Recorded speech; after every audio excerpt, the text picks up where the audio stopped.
everybody, and welcome to episode 59 of the IROC Knits podcast. My name is Cori Eichelberger, and that's a doozy of a last name.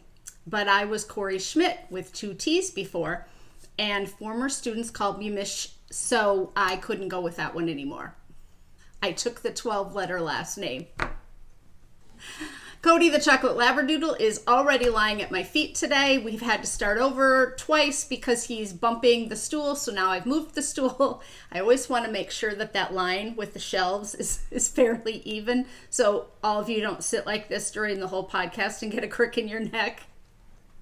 If you would please subscribe to the podcast or give me a thumbs up, I would really appreciate it. That helps other people find this podcast, and I have had several people recently come around and say that they are new to the podcast and they just found it and they're enjoying going back and watching old episodes. So give me a little help in that.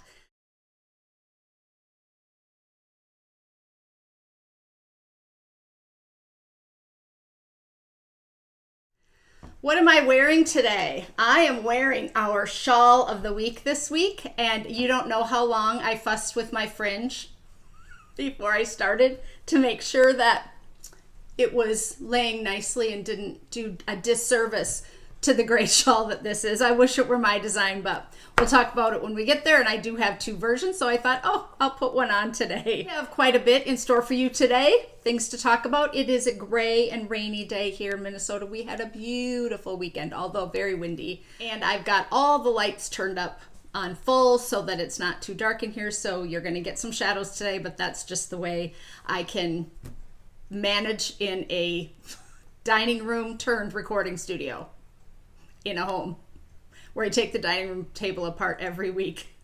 I've been asking my husband recently to help me pull it apart because my thumbs, and lift the center piece out and set it up there, and I think he thinks there's got to be a better way for you to record this.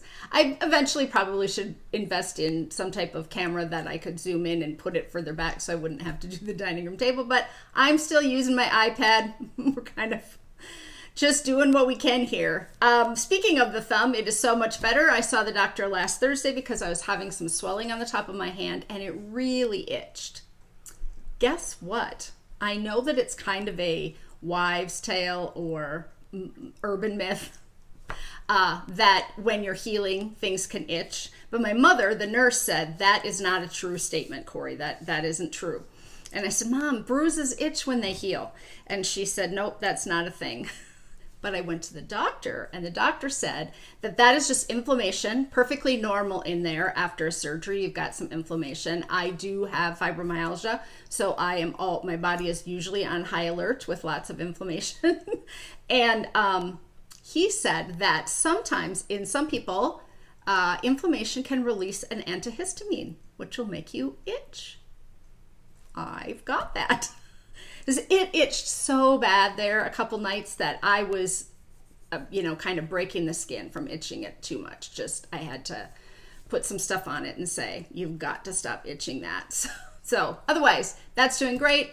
I had an MRI last Thursday for the foot. No news there yet. I don't see the doctor until next Tuesday. So as soon as I could get in, I'm going to call each day, kind of hope for a cancellation. But he's a busy surgeon, apparently. So, and I think probably one of the better ones, or the more popular or whatever in the practice. So I said, I would wait. So foot still hurts, still in the boot. Lots of you reached out to me and said that it can take a year to heal. I've gotten recommendations for about 4 different kinds of shoes, 2 of which I had previously purchased. So thank you so much for wanting to help me, for wanting to be kind of the motherly type that helps someone out. And I'm doing all the things, everything I can possibly do. I have done. Let's get started. I've got audiobooks and recipes and a sweater and a shawl, some tips and tricks, and just some general news information. So let's get it going here as quick as we can. I'll quit rambling. Although a lot of you said you don't mind my rambling. That actually is what a podcast is all about. A podcast, YouTube vlog, does not roll off the tongue, is all about, right? Is someone sitting down in front of a camera and rambling. So I'm just gonna keep with who I am. Turn the camera on and open my mouth.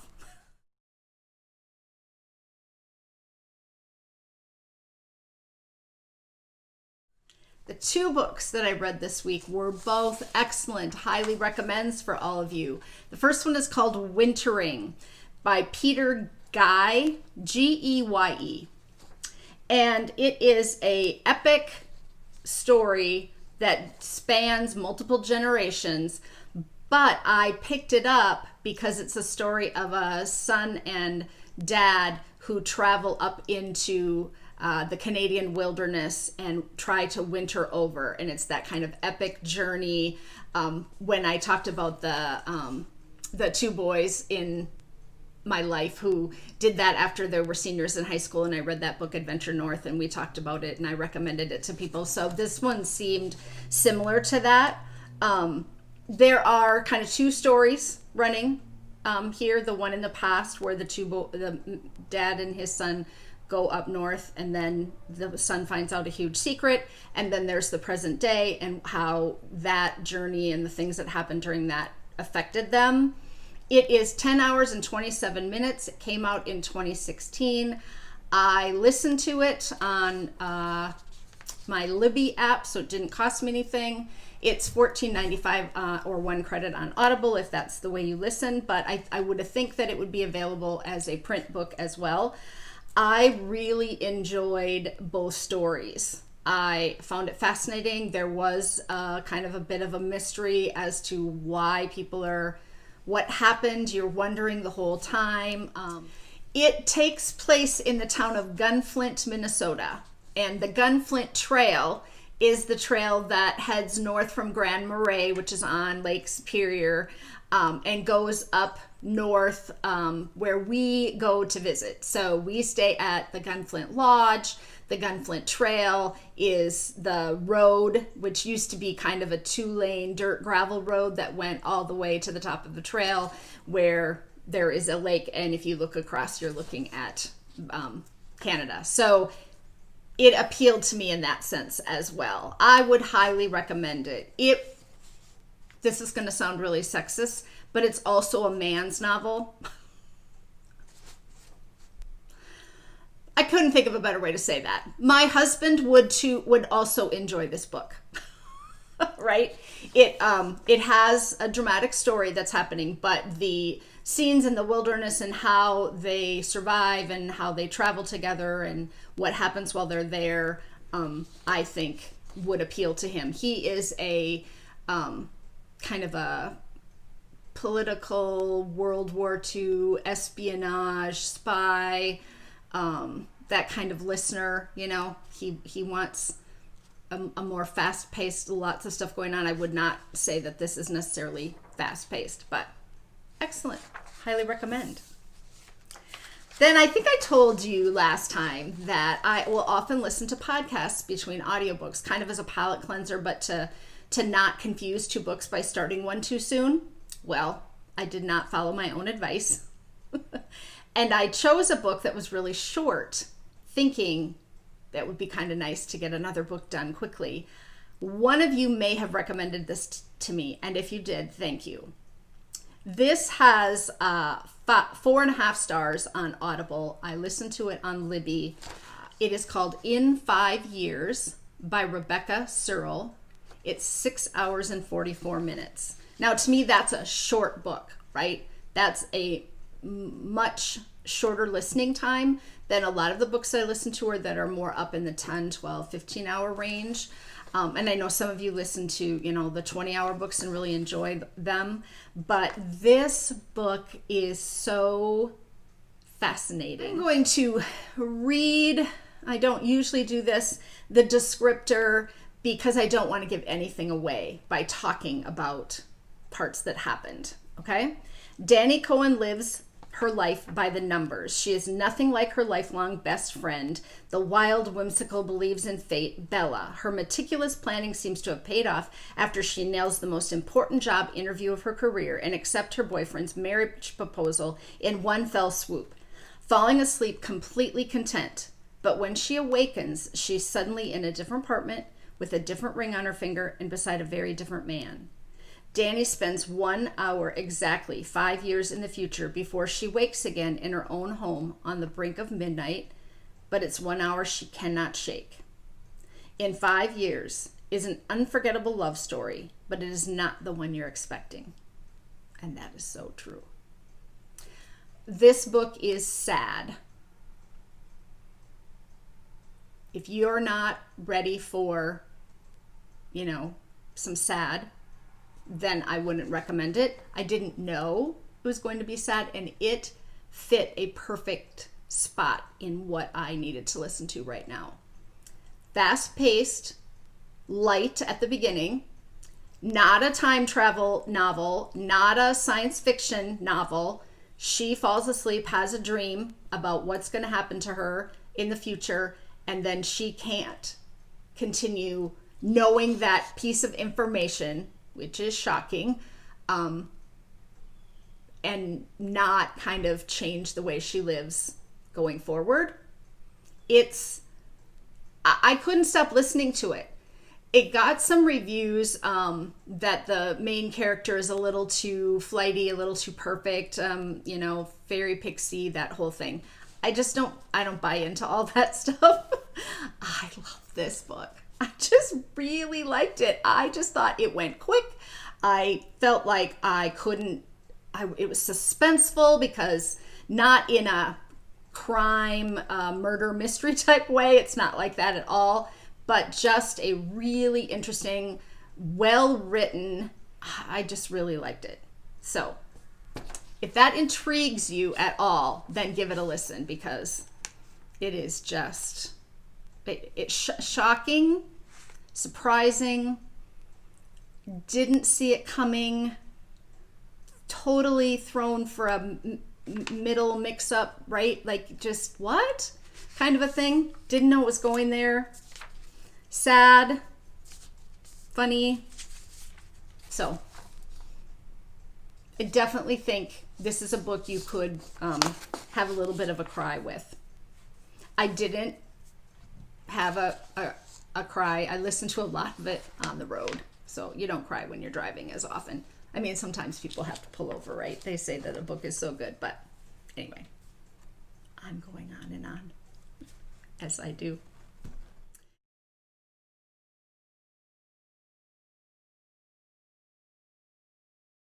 I have a unwritten recipe of the week this week. I will jot down the notes in the thread, but previously, when my daughter lived at home, recipes that I made for the three of us would often feed 6 or 8 people. Then we would freeze half, save half, and eat it later. I've been trying to not do that kind of thing anymore, because with 2 of us, making that extra large quantity, sometimes it's just too much food. We're doing some food waste. So I pulled a recipe out of the depths of my brain last week, and also called Kiley and said, hey, you're not going to believe what I made. So this recipe requires a bundt pan and a package tube of refrigerated biscuits. You could certainly make your own, although they do have those in the frozen section now, where you can just take out 2 biscuits and put them on a pan and heat them for yourself. Any of you have not looked at the kind of blue Pillsbury resealable frozen food section recently? My husband is not a biscuit eater. He's a toast eater. He does not want buns or biscuits, muffins with his meal. He wants toast. Anyway, but I like to have a piece of bread or a side of something occasionally. And this just fits the bill for us. You melt some butter in the bottom of your bundt pan. So what I do is I turn my burner on, set the bundt pan on there, get it warm, and then I put like 2 tablespoons of butter in the bottom of it and just take it off and let it sit in there and melt. Well, I get the tube of biscuits out. Although I have made this with making homemade biscuits, I have used Bisquick, and then I've also used like a baking powder biscuit. So, and then you just make little balls or cut the biscuits into 4 pieces. So take your knife and go cut, and get little pie wedges and then throw them into the bottom of the pan. But I like to put a sprinkle of seasoning on it. So I went back to my old standby of Italian seasoning, which I have a bottle of in the, kitchen cabinet at any given time. And I sprinkle that in the butter. So putting those pieces in, and then I'll push them down a little bit and put some new pieces in and fill in the holes, and then bake it as you normally would. And it's a pull apart garlic, Italian seasoning, everything, bagel seasoning, whatever you put on it, you turn it over on a pie or on a plate and it falls out, and then you can just pick it apart. It is so good. Way too much food for the two of us. I asked Ross if he would eat it first because I'm not going to make it for myself. And he's like, yeah, that used to be good when we made it for Kiley. And Kiley was like, oh, Mom, you haven't made, I haven't heard you make that in forever. It's quick. It's easy. It tastes delicious.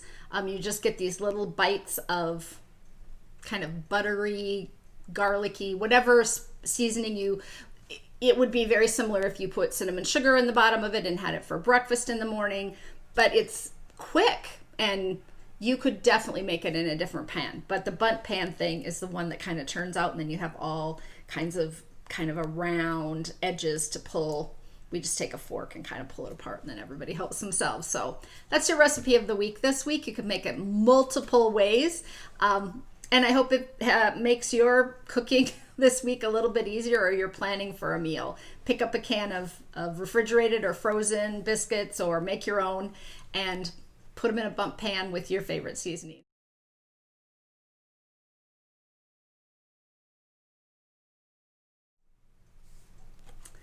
Let's do the tips and tricks.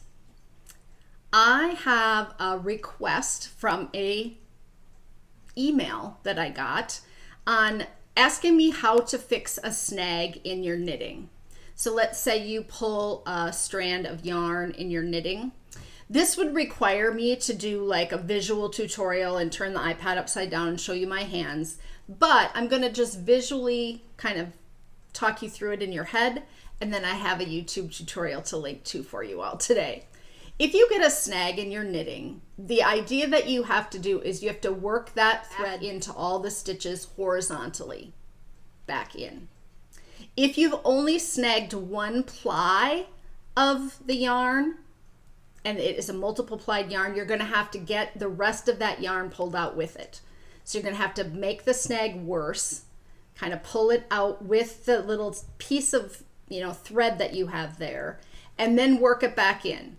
If you are not a good reader of your knitting and you don't know how stitches work like this, go look up something by Lucy Neatbee, because she draws it for you, little faces. But you just need to work those extra pieces of yarn back horizontally over one stitch and then over another stitch.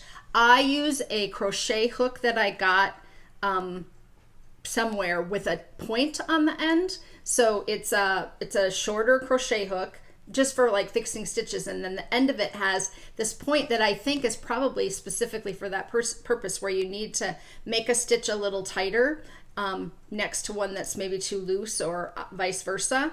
So there's a YouTube video, and it is called How to Fix a Snag, and it is for knitting. I typed in how to fix a snag in knitting to see, because if there wasn't one, then I would do one. But since there is one, I don't need to do one. I can just link it for all of you. But you don't need to worry about anything vertical, because that's not how snags work. The knitting is all horizontal, and you need to work the yarn. You need to pull it into the next stitch, and then pull it sometimes from the back over into the next stitch, and sometimes over to the next stitch and over to the next stitch, until you've used up a little bit more of it all the way along. And you can usually see, depending on how far it's been pulled out, exactly how tight those got by pulling it. So my recommendation for you is swatch that you've done previously and pull a snag. That's your best bet. And then fix it, because then you're not working on an actual piece like of stockinette knitting like this that might have gotten snagged. Okay? So I hope that helps. The person who sent me an email and asked me to do that for them. Also, I have a little chat I'm going to do on how to choose yarn today. How to choose the right yarn for the project. I am running 7 new patterns up the pole in the next few weeks. I'm trying to get some things done before my second hand surgery.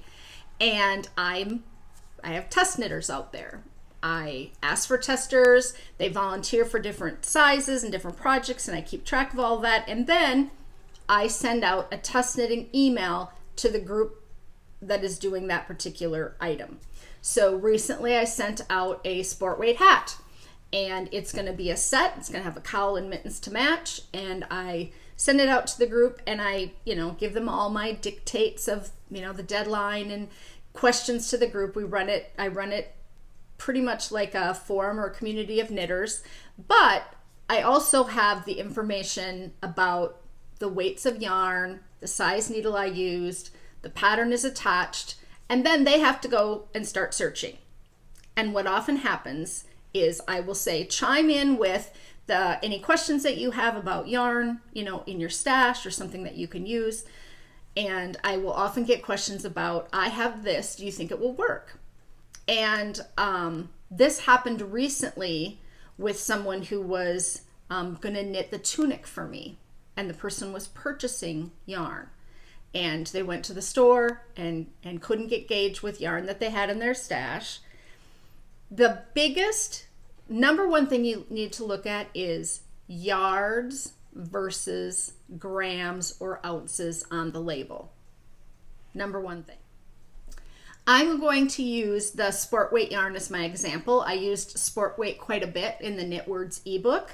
And so it's 100% wool, 184 yards / 168 meters, 1.76 ounces, 50 grams per skein. When you go shopping at the yarn store, at the big box store, you want to match 184 yards in 50 grams. That's the first thing you want to do, is shop in the right section.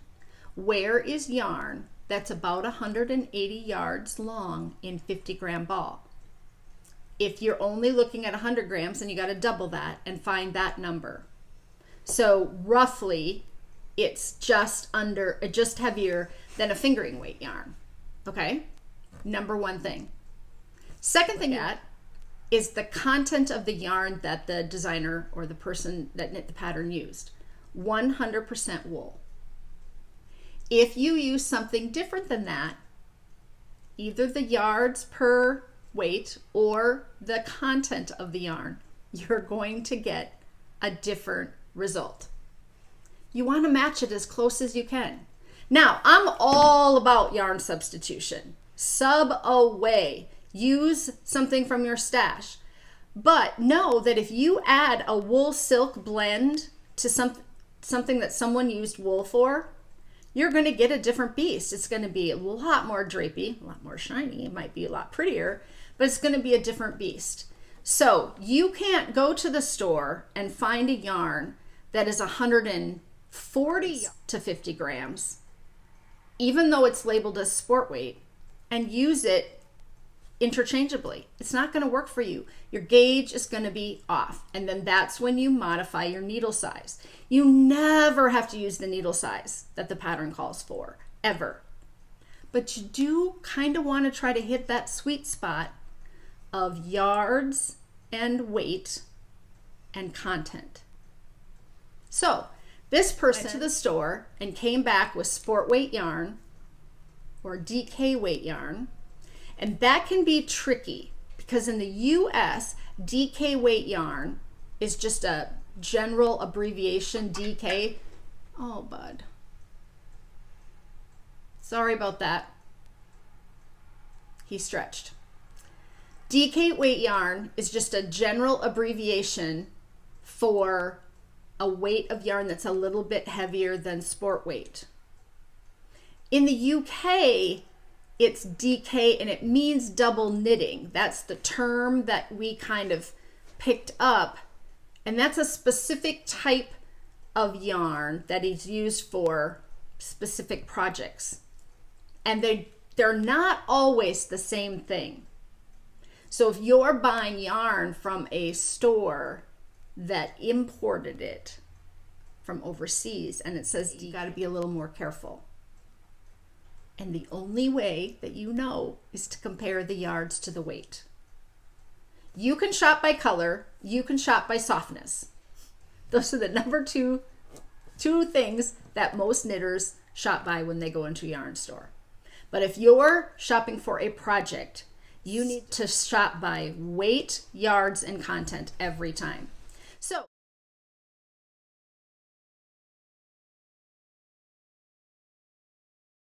this person came back with yarn that was like 393 yards to 100 grams. And the yarn that I used in the project was 368. That's 30 yards difference. That's quite a bit. Can she use it? Yes. Is she going to have to change her needle size? Likely. That means that for her 100 grams of yarn sitting on a scale, she's getting 30 more yards than I'm getting. That means it's skinnier yarn because they stretched it to get it longer. Right? Does that make sense? So if you can be in that 10 to 20 yard range, sometimes it's just a few yards, you're going to be much more likely to get a product that works similarly to the one that you're looking at. If the designer used a superwash merino, then she has knit the item with the understanding that she's going to get some drape, there's going to be some softness to it, there might be some pilling, and so she might knit it at a tighter gauge to keep it from pilling. She might knit it shorter because it's going to stretch in length. All those things are taken into consideration. I knit the sport weight yarn at just a normal gauge, but it's 100% wool. I know it's not going to pill as much. I know it's going to hold up over time. I know it's not going to stretch out of shape, so any of the motifs that are around the yoke are probably not going to get loosey-goosey in the color work. It's not going to be as soft. So you want soft every time, then you're going to give up some of the other characteristics of the yarn. Okay? I just want to hit that home. I know I've talked about it before, but sometimes a light bulb doesn't go off, right? In Minnesota, an hour south of me, was a yarn store for a while, and all of her yarn in the entire shop was labeled by weight and cost by weight. I might have talked about that on a podcast at one time, but it made it so easy for people to come in with a pattern in hand and have her say, all the little index cards will tell you exactly what the weight and the yardage of the yarn is so that you can shop in the right section of the store, as opposed to, this is a giant wall of worsted weight, being kind of the most popular yarn that people purchase. They usually have a giant wall of worsted weight that can range anywhere from 180 yards to 240 yards, and they're still calling it worsted. So if the designer used 220, you got to narrow your parameter if you want it to turn out exactly the same and get gauge more simply and also use the same needle size more easily. Okay? Some of you will already know this, but some of you need again and again and again because you write me. I can't get gauge on this needle in this yarn. Is there something I can do because I really love this yarn? My project turned out a little too big. It turned out a little too small. I was only off on gauge by, it's just one of those things that you don't ever have to use the yarn that the designer calls for in the pattern, but boy, can it make your life easier. Okay, I'm not going to beat that anymore.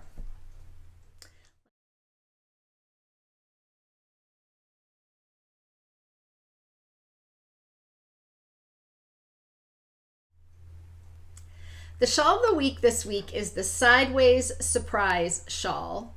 And the reason for that is because it's knit from end to end. It is an absolutely fun knit with a self-fringing edge. Highly recommend. So let me show you a little bit of how it works. You start here and you knit back and forth, back and forth, back and forth, and it gets wider and wider and wider until you get to the point, and then it gets narrower, narrower, narrower. And right here is the magic that happens. So you are doing 6 stitches, if I remember correctly, and the first one is a knit through the back loop or a purl, and then stitches along the edge. When you're knitting it, looks like this. It's got a straight edge. When you get done, you get all the way to the other end. You unpick the 6 edge stitches. You open it up, and then you just let it run down, and you pick out, and you'll notice that all this fringe is looped. You can cut that open if you prefer, but you have 2 strands of yarn here that then you tie together with a little knot, and you just go along and you tie a little knot and you tie a little knot, overhand knot, and to snug it up against that edge there. And all of your fringe is exactly the same length. It's not going to fray on the ends because it's looped, and it magically does the whole thing. So fun to knit. If you've never done anything self-fringing, I highly recommend. I believe there are a couple of YouTube tutorials out there about self-fringing, and you can do it on a swatch. It used to be a popular class that people would teach when you went to a conference, and you would knit a little swatch and then you would fringe it in class, and you can kind of see how it works before you actually dive all the way in. And you could just make a little piece with these stitches along the edge, and then you take them off and tie them up. It's just very fun to do. If you enjoy a good shawl design, this is kind of a little checkerboard. It's like knit 2, purl 2 for the whole thing, and then offset, purl 2, knit 2. So super simple. I think it might be, is it called double seed if it's got knits? I don't know. I don't think so. I think you would just call it checkerboard. So let me show you okay, so there you go. Texture here, and then fringe here. It's a triangular shawl. It's designed by Cynthia Cushing, who used to be the owner of the local yarn store that I worked at all the time. She has since sold it now, and it has changed names a little bit, but it was published under the Lakeside Yarn brand at the time, which is now BE at Lakeside, and it is light fingering or sport weight yarn, 20 stitches to 34 rows in 4 inches on a US 6. So it's your standard shawl needle kind of fingering weight or sport weight yarn. If you wanted it to turn out a little bit bigger, you could use sport. This was from a design from 2011, and the descriptor on the pattern page says a triangular shawl knit sideways in a textured box stitch pattern, increasing on one side to the halfway point, then decreasing on the same side to the end. The surprise is the built-in self fringe created by dropping the stockinette stitch border down to the cast on. The fringe is not cut, so it stays lovely and twirly for the life of the shawl. And there is a mark on here that there's an errata for this pattern, and it has they had kits at Lakeside Yarn for this shawl. I used Araucania Itata solid yarn, 2 skeins, called Orange for one. I used a bigger needle. It looks like I went up to a size 8 for that yarn to get Geye. And then this one is knit out of Sun Valley Fiber Farm lace weight yarn. One skein was 800 yards, and it was number 311 poolside in blue, and I got this yarn at Yarn Over 1 year from them. My notes say a well-written pattern and easy to memorize. I was good to designers back in the day. I always wrote nice comments and notes on my show notes because I know that what that can mean to people. So there is your shawl of the week. I hope some of you give it a try with yarn you have in your stash. I think it would work up fine in a variegated yarn. This texture stitch is just, you know, 2 knits, 2 purls. So it's going to, you're going to get those little purl bumps that might jog your little speckles on something. I think most people did it in a solid, let me see. Oh, someone did a self-striping yarn on it. Ooh, a couple people did a self-striping yarn. There are 40 projects out there for you to go look at, so you can go and see what yarns people made it up in. I should show you all how I put this on this morning. So here is the shawl. There's the texture. I take the top part of the shawl and fold it back. See, I shortened that by folding that over, and then I put that part up around my neck, and I bring it to the right and pull, and bring it to the left and pull, because I wanted to be able to move my arms a lot today and not have it, you know, fuss around. So, and then I spent some time making the fringe look nice, because, you know, you don't want to have the fringe look funky for anybody. So yeah, there, it stays on really well. It's a nice length. I think it's called a shawlette on the pattern page, but yeah. I'm thinking you could probably make the fringe shorter if you wanted, just by doing those last 6 stitches, you know, doing fewer of them, doing 4 or 3 maybe. I never tried that. I knit it twice almost right in a row, because I wear it a lot. This Sun Valley is super soft lace weight. I'm really liking it today.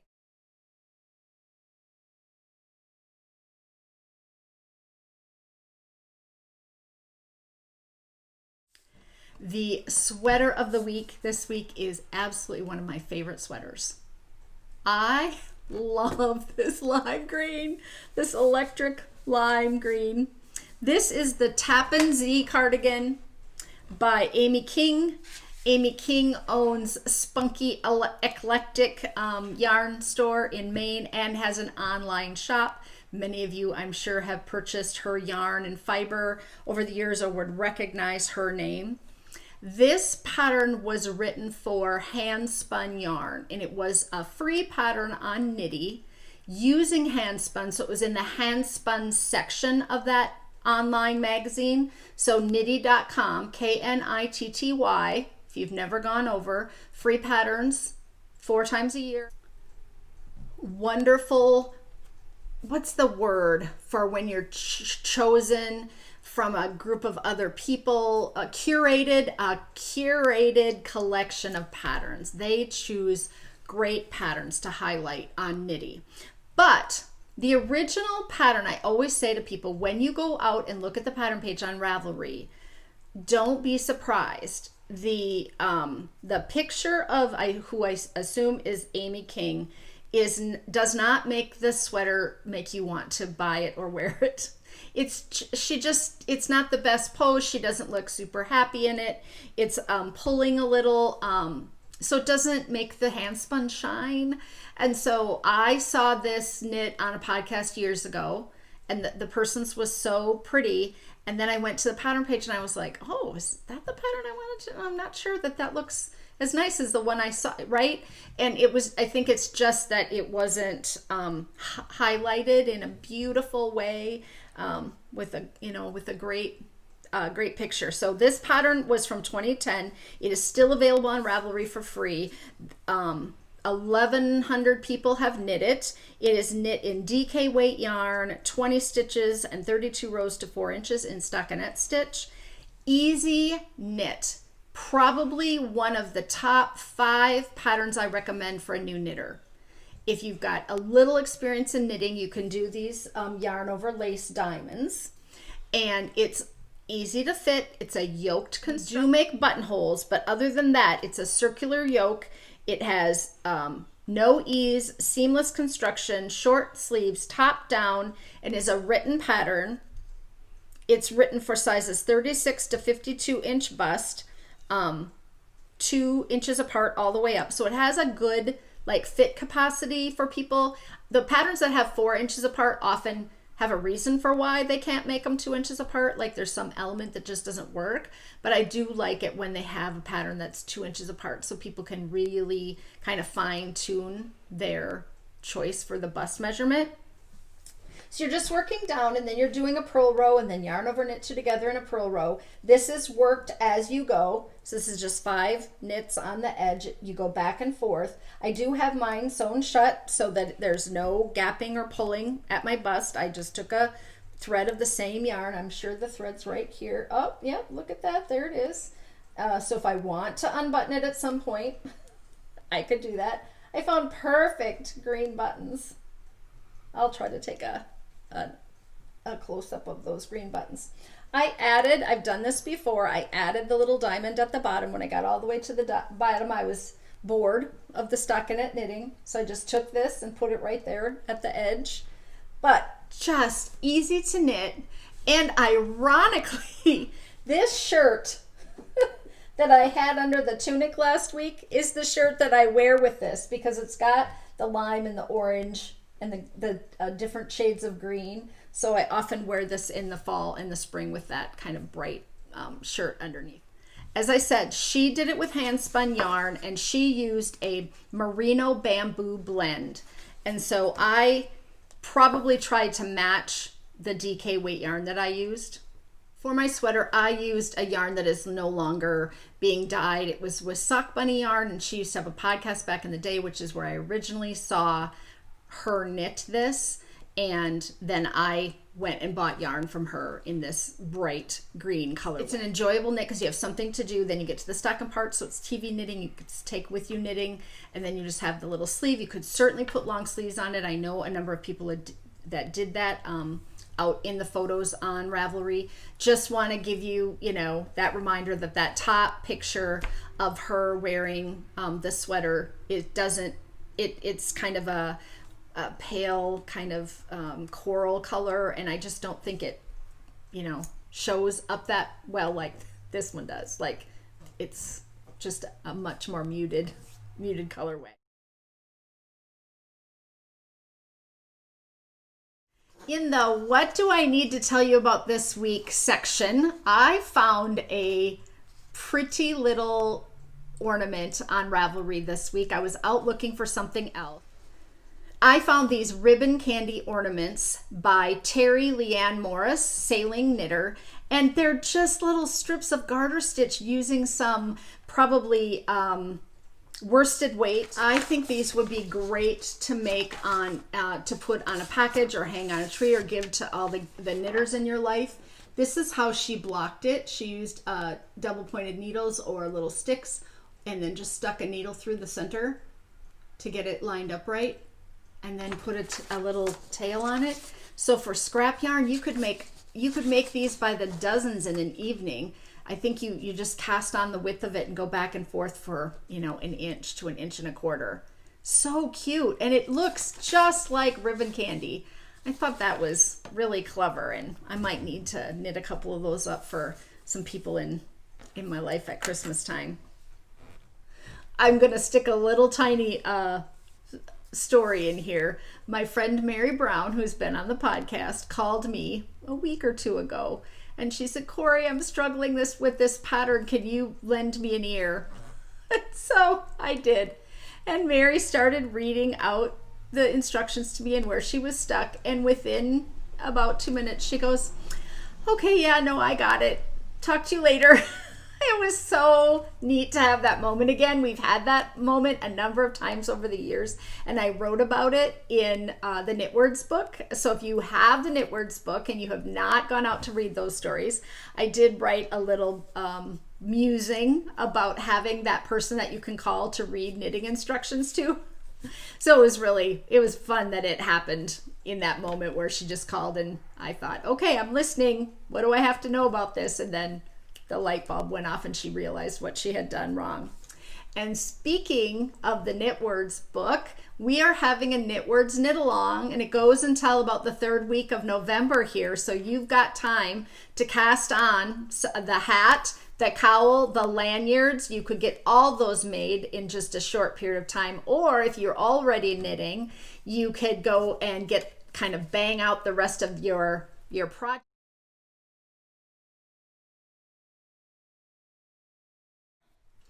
I want to show you an IROC Knitters hashtag picture from this week on Instagram. Erin finished her tote bag. Look at that. Oh, Erin, it's so well done. It looks like it's store-bought, and that is the highest compliment I can make. Her handles match her top edging. She did purchase a purse organizer to sit in the bottom of that so that it would stand up straight, but really, really nice. Very good work, Erin. So get your Knitwords items knit. Go check out the IROC Knitters hashtag. We've got people making socks galore. Lots of socks in the hashtag. But someone's also, Danielle is making ornaments. Look at that. She's knitting ornaments. She's got to jump on Christmas presents, I would guess. So please continue to tag all the things that you're knitting in that hashtag IROCKNITTERS so that we can all support one another and follow one another. If you see someone that's knitting tons of socks and you're a sock knitter, then you can go follow that person and know that they've got lots of socks out there for you to see in different, patterns and colorways and that kind of stuff. But if you post in the group, the Ravelry group, I have great prizes, and there are not a lot of finished objects in there yet. So you have a really good chance. I've got a huge bag of yarn. So knit a lanyard and try to win. Because I've got that huge bag of lamb's pride to make a tote bag. I've got that, the flannel. I've got the handles. Oh, it's a shame that there might be only 4 people and 4 prizes. No, there are more than that. But anyway.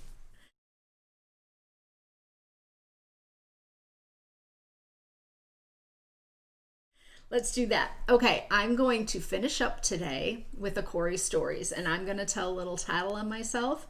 This happened a while ago.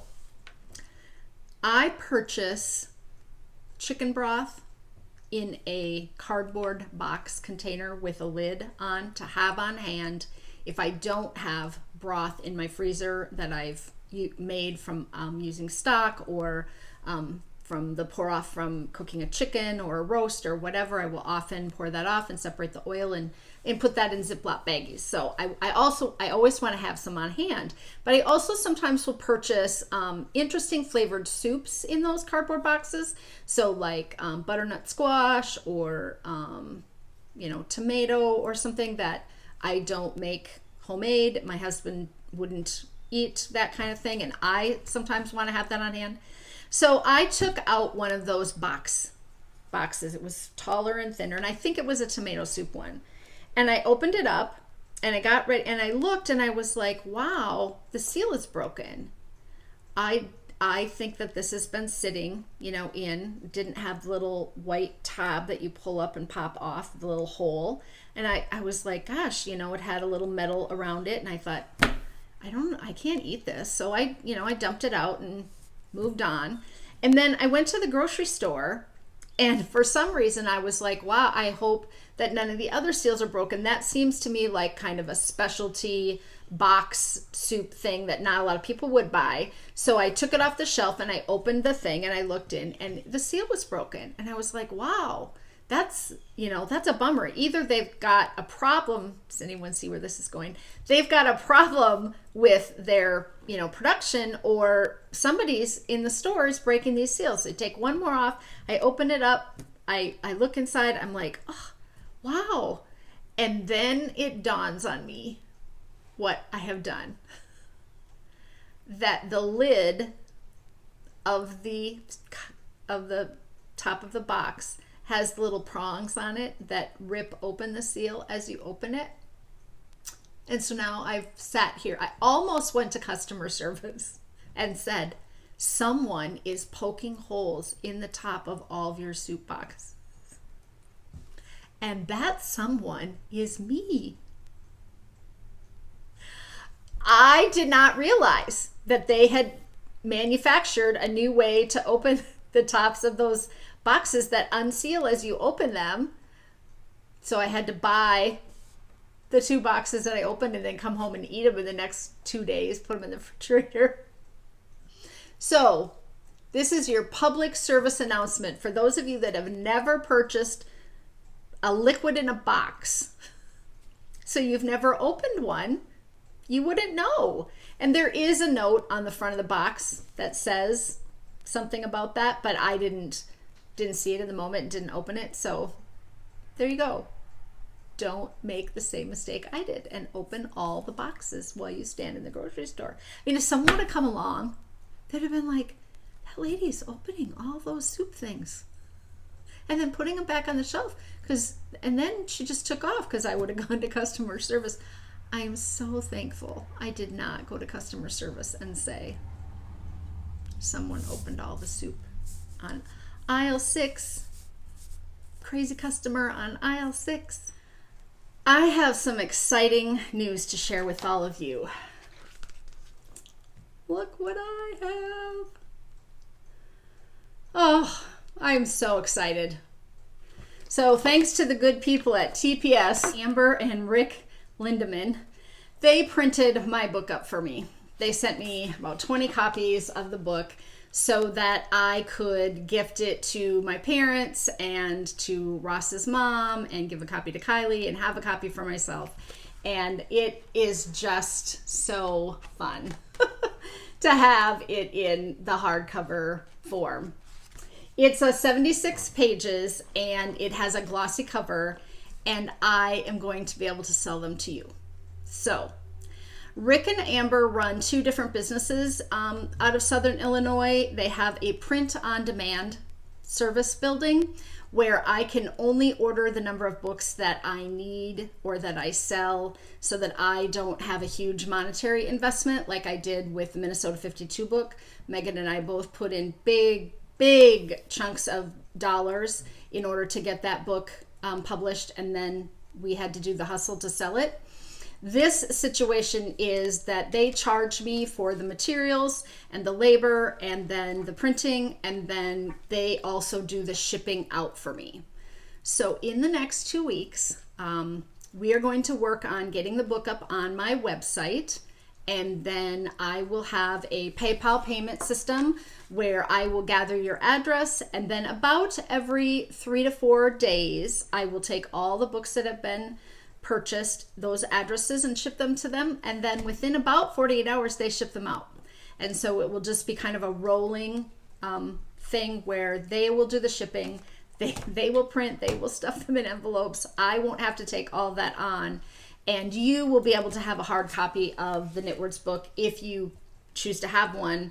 I don't know how much interest there will be. Most of you that wanted the book got the ebook and are probably perfectly content with having the ebook, but some of you I had a list of 4 people who got in touch and said, if this ever gets printed, that's the way I want to buy it. And so I'm not absolutely certain of the price. They're getting back to me with shipping, so there will be a shipping component on their end that will happen. I'm thinking it'll be in about the $15 range. So that's just where we're at. I'm not trying to make like a whole ton of money on this as far as like jacking the price up to $30 or something. The file is already there with them. We just have to, and I am in the process right now with my person who designed my website of setting up all my patterns on my website and doing sales.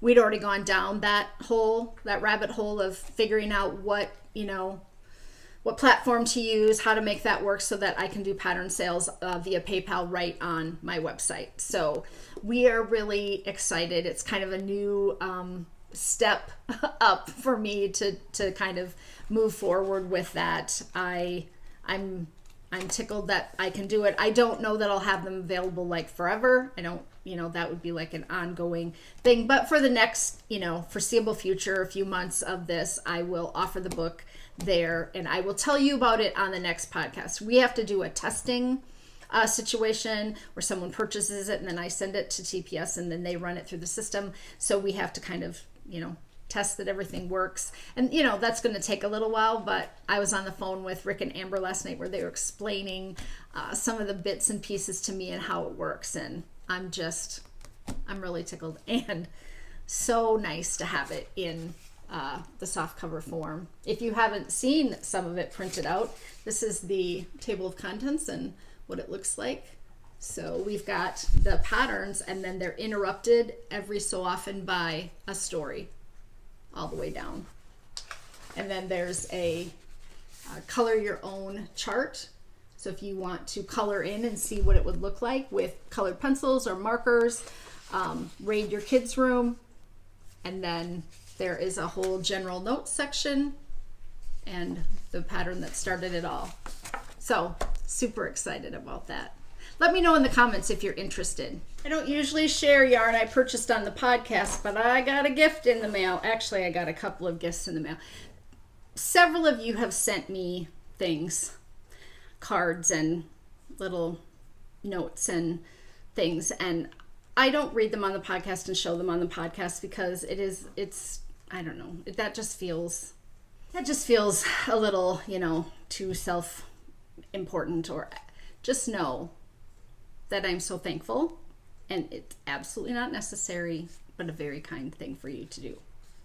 This week, however, I ordered some yarn and it came, and I have been in correspondence with this person about doing some design work for them in the future, because right now I'm booked and I got to take a break when I have my second hand done. But I got this yarn. I ordered this yarn. Does not this look like Cori? It's blowing out a little bit. Orange, lime green, raspberry, purple. I got 2 skeins of DK. And that's from Sharon at Knit Style Yarns. And Sharon would like me to do some design work for her. And I just said, you're going to have to contact me after the beginning of the year. Well, you're not going to believe what she did. She sent some yarn for me to give away. Look at that. Whoa!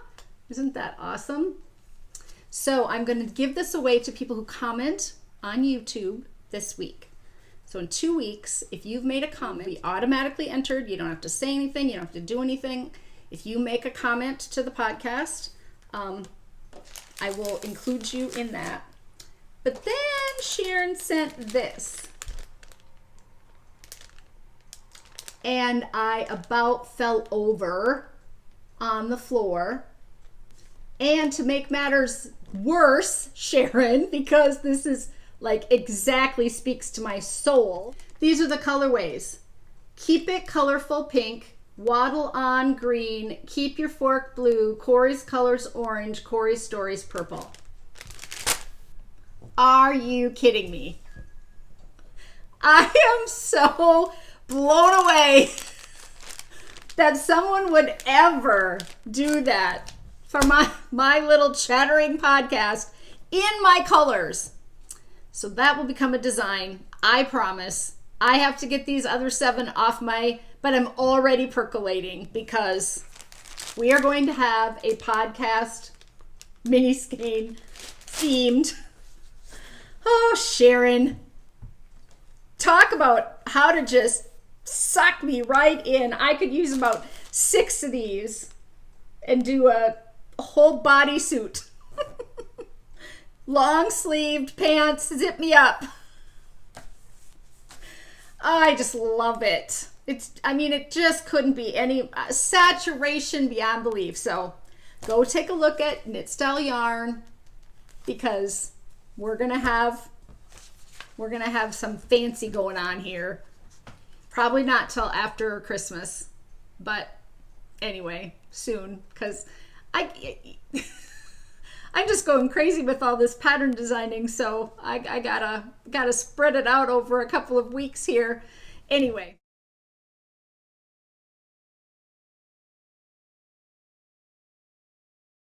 Let's do the hellos. Episode 58 hellos. A lot of you love the tunic. You talked about the Tote Hollow tunic. If you haven't gone and purchased one, you need to go get that for yourself because it's a really fun design and just a cute knit that I think just about anybody could wear. Lots of you gave me suggestions about my shoes and my feet and kind words about my thumb and my foot getting better. And my foot is no better. So we'll see what happens with that. Hello to Melinda Zagardi-Rousseau, Candy Harris, Olivia Mankey, Kat Montgomery, Kara Parkman, Julie Smith, S.E. Wilhite, Rochelle, Terry Monk, Beth Hoskins, Christy Stewart, Joanne Goldenberg, Margarita Deverson, Emily Doyen, Bonnie Glass, Heather Wilson, Butterfly Crochet and Knit, Michelle M., Chris S., Val Arthur, Mashila, Rachel Weisenstein. Oh, I have that spelled wrong. I'll fix it, Rachel, in the show notes. Rachel Dobson, Emily Salprasuth. Thank you for telling me how to say that.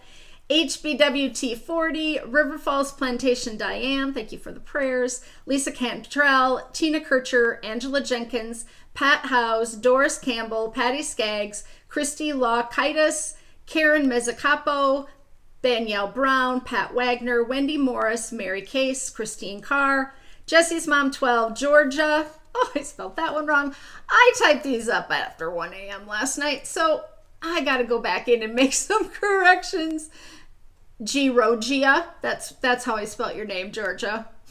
Jeanette Goyer, Cheryl Lacemaker, Carol Morrison, Suzanne Selby, Emma Butcher, Brandy Stoker, Teresa Olson, Stephanie Haberman, Stitch and Amy, Penny, Deb Vandermolen, Nikki Leffler, Kathy Goodman, Amy Mickelson, Regina Seeger, and Diana Barnes. I hold you all in my thoughts every week that you come over and comment and talk to me and we correspond and we go back and forth. It is my communication with the world right now, so highly appreciated. Oh, the home phone is ringing. That never happened. Remember, everything I talked about is in the show notes underneath the YouTube as well as on Ravelry. So you've got the recipe. The audiobooks are listed for every podcast. The sweaters and the shawls are listed for every podcast if you want to go back and look through those lists. I also have all the audiobooks in a list where you can comment and talk to me about audiobooks that you love and enjoy. So there's lots of homework for you to do every week. I'm a teacher, right? I try to make myself laugh a little bit. Can I tell you one more little Cori stories? Last night, Kiley texted that she and Stevie were making wild rice, creamy, cheesy chicken wild rice soup. It's a recipe I have. I'll get it to all of you. And she said, do the ingredients need to go in any order, or is this just a dump recipe where it can all go in? And I didn't see the message. I was making supper and we were eating and I didn't see it come through. And so 45 minutes later, I saw the message and I thought, well, too late now. They've obviously decided to make the soup and they know what they're doing, and she didn't call me. So she must have figured it out. So I responded and I said, oh yes, in alphabetical order. I thought it was hilarious. She got back to me and she's like, is this a joke? She doesn't always think I'm funny. Yes, it's a joke. I was being funny. Yes, all ingredients always have to go in alphabetical order, right? Anyway, mothers who think they're hilarious and daughters who find them not so much. It made me laugh.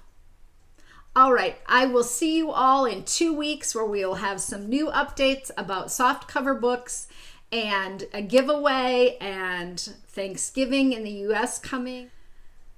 Until next time, waddle on, no green bananas, keep it colorful. Never complain with your mouth full. You'll never regret ripping back, and keep your fork. Bye. Love you all.